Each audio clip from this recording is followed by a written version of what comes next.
Hi folks, what's up? This is Arcade from 360 Reader. In today's video, I'm going to talk about how you can use Memoji in iMessage on macOS Big Sur. Just in case you are fond of Memoji and you wish to spice up your iMessaging, then this all-new feature can prove to be really handy. So let's see how it works. Before getting started, make sure you have subscribed to our YouTube channel and hit the bell icon so that you won't miss any update from us. To begin with steps, launch Messages app and then head over to the conversation where you want to use Memoji, right? And after that you have to click on the App Store button, which is located to the left of the text field. And now you have to choose Memoji. Now you would see a ton of great looking Memoji, right? So simply pick the one that you like and simply write any message and hit the send button.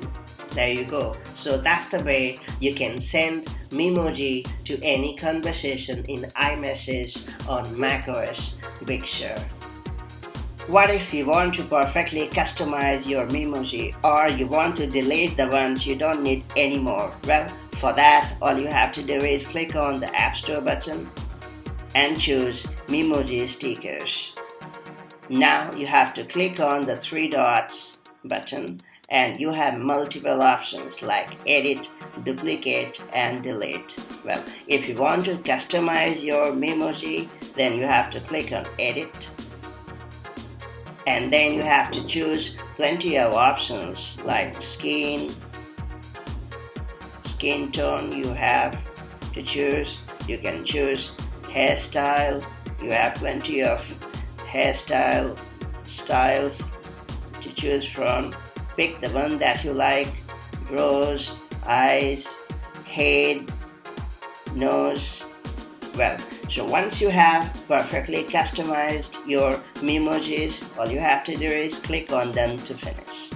Well, if you want to delete any Memoji, all you have to do is simply select it and then click on the three dots button and choose Delete button. And then you have to confirm by hitting Delete in the end. That's the way you can make the most of Memoji stickers to spice up iMessaging on macOS Big Sur. As someone who has always loved using Memojis, I really enjoy using it on Mac as well. And I hope that you would love it as well. Now, it is your turn to share your feedback with me and let me know the sort of topics that you want me to cover for macOS Big Sur. And I'll see you in my next video. Till then, have a wonderful time. Peace. If you have found this guide helpful, then do like it and share it.